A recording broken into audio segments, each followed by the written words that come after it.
Hello everyone, कैसे हैं आप लोग। आज हमारा पार्ट 3 है the child marriage restraint act 2000 हमारे पास 1929 के अंदर आज हम सेक्शन 8 से लेकर सेक्शन 12 तक डिस्कस करेंगे। मतलब आज बे रीडिंग मुकम्मल कर देंगे। सेक्शन 8 बात करता है ज्यूरिसडिक्शन अंडर दिस एक्ट। इस एक्ट के तहत किस कोड को ज्यूरिसडिक्शन होगी, किस कोड की दायरा इख्तियार होगी, आइए देख लेते हैं। Jurisdiction under this act not withstanding anything contained in section 190 of the Code of Criminal Procedure 1898 के अगर आप देखेंगे हमारे पास सेक्शन 190 ऑफ CRPC 1898, ये हमारे पास है। ज्यूरिसडिक्शन किसकी बात करता है? No court other than that of magistrate कि अगर सेक्शन 190 के अंदर चाहे कुछ भी लिखा हो, किसी कोर्ट को भी ज्यूरिसडिक्शन दी गई हो, मगर no court other than that of a magistrate of the first class shall take cognizance of और try any offence under this act. के जो मजिस्ट्रेट एंड फर्स्ट क्लास पहले हमारे पास हुआ करते थे, first class, second class, third class के जो होते थे हमारे पास, ये है फर्स्ट क्लास, ठीक है, ये हमारे पास है सेकंड क्लास। सही है, बात समझ में आ रही है। और उसके अलावा हमारे पास क्या है? Third class. ये पहले हुआ करते थे, मगर अब सब के सब मजिस्ट्रेट जो हैं एक ही मजिस्ट्रेट है जिसको कहा जाता है first class magistrate. First second third वो जो है नहीं है अभी, ठीक है ना। वही फर्स्ट क्लास मजिस्ट्रेट को ही पावर दिए गए हैं थर्ड और सेकंड क्लास के। यहाँ तक बात क्लियर है। मतलब मजिस्ट्रेट को दायरा इख्तियार है इस पर जो है कॉग्निजेंस लेने का। हमारे पास सेशन कोर्ट डायरेक्ट नहीं ले सकती। यहाँ तक बात क्लियर है। सेक्शन 190 देखेंगे तो ये बात करता है cognizance of offences by magistrate. मतलब cognizance of offences by magistrate के मजिस्ट्रेट कौन कौन से जो है जो ऑफेंसेस के कॉग्निजेंस ले सकता है। ये सेक्शन हमारे पास 8 हो गया। सेक्शन नंबर 9 क्या बात करता है? सेक्शन 9 बात करता है mode of taking cognizance of offences, कि क्या तरीका होगा ऐसे ऑफेंसेस को जो है ऐसे ऑफेंसेस के कॉग्निजेंस लेने का, ठीक है। No court shall take cognizance of any offence under this act. कोई भी कोर्ट जो है ऐसे ऑफेंस की जो है कॉग्निजेंस नहीं ले सकती except on a complaint made by the union council, जब तक यूनियन काउंसिल से कोई कंप्लेंट ना हो, ठीक है।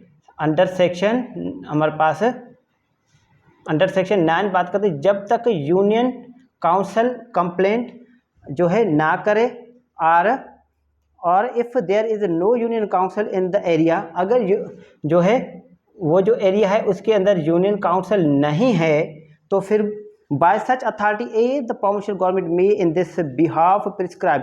तो फिर जो प्रोविंशियल गवर्नमेंट है PG, ठीक है, प्रोविंशियल जो गवर्नमेंट है वो जिसको भी अथोराइज करे, जिस शख्स को भी, फॉर एग्जांपल अभी जो नाजिम है, चेयरमैन है, टाउन कमेटी के जो मुलाजिम है, किसी को भी, या मुख्तियारकार को कर दे, या हमारे पास SC को कर दे, DC को कर दे, किसी को भी। And such cognizance shall in no case be taken, और इसके ऐसे जो कॉग्निजेंस हमारे पास and no cognizance shall in no case be taken, और इसके अलावा किसी भी केस के अंदर कॉग्निजेंस नहीं ले सकते, ठीक है। इसके अलावा किन चीज़ों के अलावा? And such cognizance shall in no case be taken, अगर कोई यूनियन काउंसिल जो है वो रिटन में जो है कंप्लेंट नहीं करता, या फिर जो भी प्रोविंशियल गवर्नमेंट जिसको इख्तियारात अथोराइज कर रही है अगर वो रिटन में इस बात का जो है कंप्लेन नहीं होती है, तब तक ये जो मजिस्ट्रेट कंप्लेन नहीं ले सकते। यहाँ तक बात क्लियर है। After the expiry of 1 year from the date on which the offence is alleged to have been committed, यहाँ पर बात की गई है कि कोई भी कोर्ट कॉग्निजेंस नहीं ले सकती 1 साल के बाद। मतलब लिमिटेशन कितनी दी गई है? मीन्स विद इन 1 ईयर, कि आप 1 साल के अंदर, लिमिटेशन कितनी दी गई है? 1 ईयर, 1 साल के अंदर आप कंप्लेंट कर सकते हैं। यहाँ तक बात क्लियर है। Is alleged to have been committed, यहाँ तक बात क्लियर है। अगर फिर भी समझ में आए तो आप मुझसे पूछ सकते हैं। अब चले जाते हैं हम सेक्शन नंबर 9 हमारे पास हो गया। सेक्शन नंबर अब चले जाते हैं 10 पर। सेक्शन नंबर 10 बात करता है preliminary inquiries into offence under this act.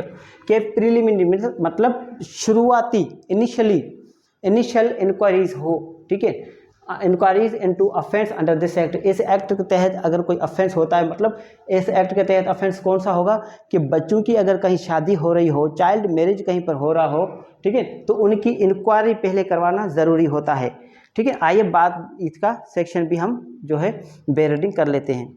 The court taking cognizance of an offence under this act shall, यहाँ पर आप ये पढ़ें, उसके बाद आप डायरेक्ट चले जाएं, either itself make an inquiry under section, हमारे पास है 292 of that code, or direct magistrate of the first class subordinate to it to make such inquiry, कि अगर कोर्ट चाहे ऐसे ऑफेंस के अंदर कॉग्निजेंस लेते हुए, ठीक है, या तो फिर either itself make an inquiry under section 292 के अंदर वो खुद जो है इंक्वायरी करे, ठीक है, और डायरेक्ट मजिस्ट्रेट या फिर किसी और मजिस्ट्रेट जो फर्स्ट क्लास के मजिस्ट्रेट है उनको, जो उनके सबऑर्डिनेट है, मतलब ये फर्स्ट क्लास हो गए, उसके सबऑर्डिनेट सेकंड क्लास होंगे, या फिर कोई ऐसा ही फर्स्ट क्लास जो उनके सबऑर्डिनेट है, उनको डायरेक्शन दी जाए कि आप पहले आप इनके जो है इंक्वायरी करें।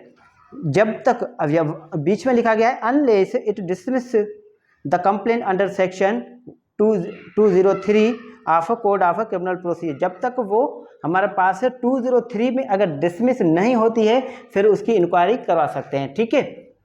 सेक्शन 10 में, अंडर सेक्शन 10 जो है आप जो है इंक्वायरी कर सकते हैं, हमारे पास मजिस्ट्रेट जो है इंक्वायरी कर सकते हैं, और सेक्शन हमारे पास 292 के अंदर अपनी इंक्वायरी ट्रांसफ़र भी कर सकते हैं किसी और जज के पास।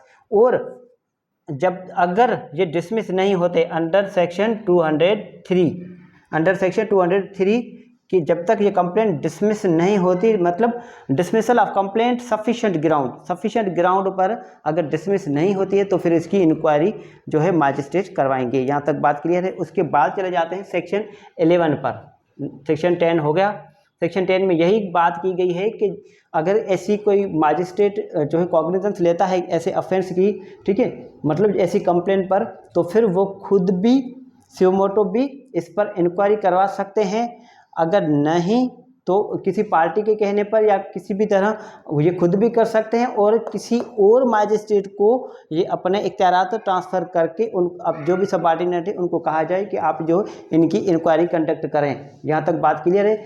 अगर ये डिसमिस नहीं होती है 203 से अंडर सेक्शन 203 के अंदर CRPC की अगर ये डिसमिस नहीं होती है हमारे पास जो है इनिशियल स्टेज पर सफिशिएंट ग्राउंड पर, तो फिर ये आगे इसकी प्रोसीडिंग्स होगी। सेक्शन 11 जो है ये डिलीट कर दिया गया है 15 जुलाई 1961 इस डेट को, ठीक है, 15 जुलाई 1961 को by Muslim family laws ordinance 1961 के तहत, जो कि हमारे पास ऑनली एप्लीकेबल था जो है मुस्लिम सिटीजन्स ऑफ पाकिस्तान पर, इसलिए इसको ओमिट कर दिया गया है। अब सेक्शन चले जाते हैं हम 12 पर। सेक्शन 12 बात करता है power to issue injunctions prohibiting marriage and contravention of this act, के इख्तियारात दिए गए हैं किसको, पावर टू इशू इंजंक्शन, कि आप जो है इंजंक्शन वर्ड का मतलब क्या है, इंजंक्शन मीन्स हमारे पास डायरेक्शन,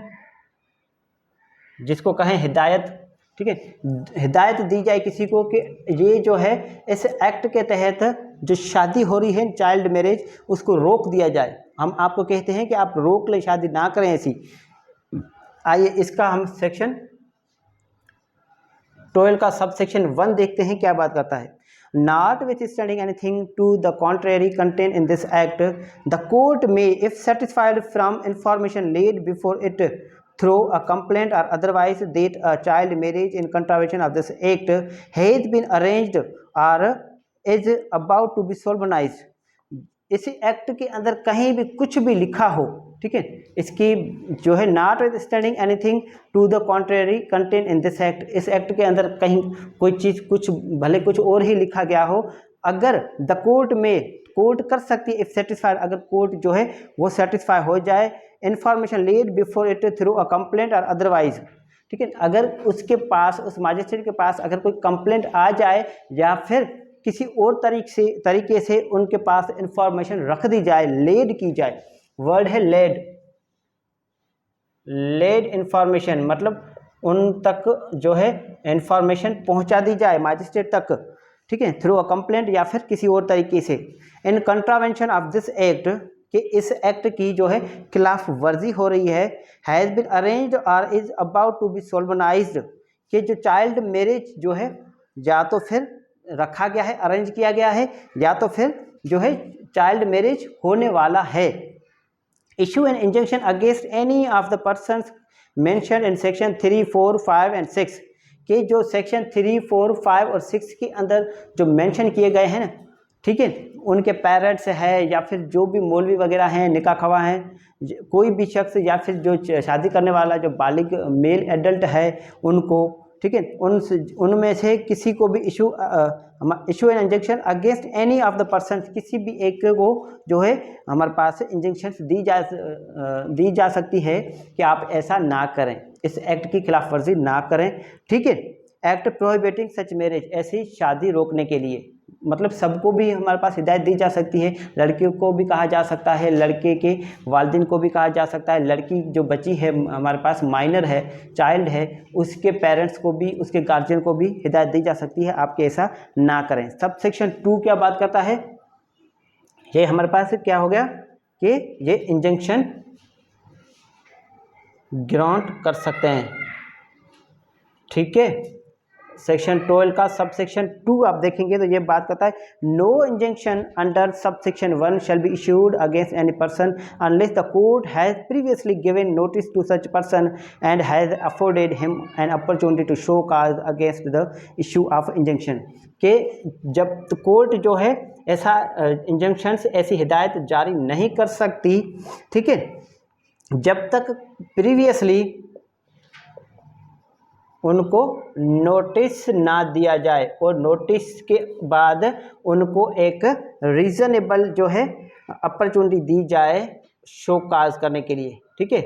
इनको जब तक इनको नोटिस ना दिया जाए और इसको मौका ना दिया जाए, इसको नोटिस पहले देना है कोर्ट ने और फिर उसको अपॉर्चुनिटी देनी है आके अपना जो है क्या है शो काज करें, कि अपनी आके अपनी वजह बताए कि ऐसा ये क्यों कर रहे हैं, ठीक है। ऐसा नहीं है अगर कहीं शादी हो रही है, ए और बी की शादी हो रही है, दोनों बालिग हैं, कोई कंप्लेंट आके कर ले कि ये जो शादी हो रही है ये चाइल्ड मैरिज है, ठीक है, मतलब इन दोनों के पेरेंट्स को जो है तकलीफ़ देने का इरादा हो तो ऐसा भी हो सकता है, तो डायरेक्ट जो है मजिस्ट्रेट कॉग्निजेंस लेकर ऐसा इंजेक्शन डायरेक्ट जो है इशू नहीं कर सकती। यहाँ तक बात क्लियर है।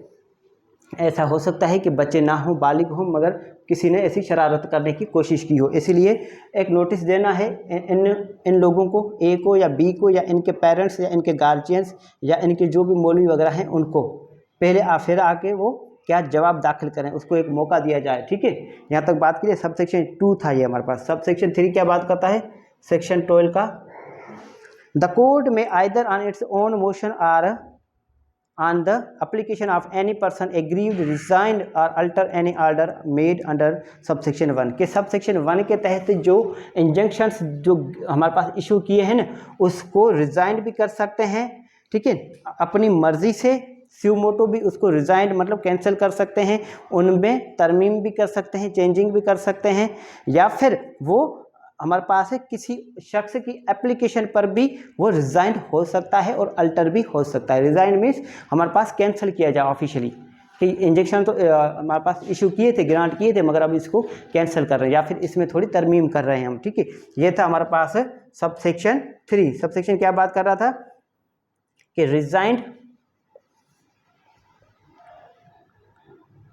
या फिर हमारे पास अल्टर करने के पावर हैं, स्यूमोटो भी कर सकते हैं और किसी शख्स की एप्लीकेशन भी कर सकते हैं।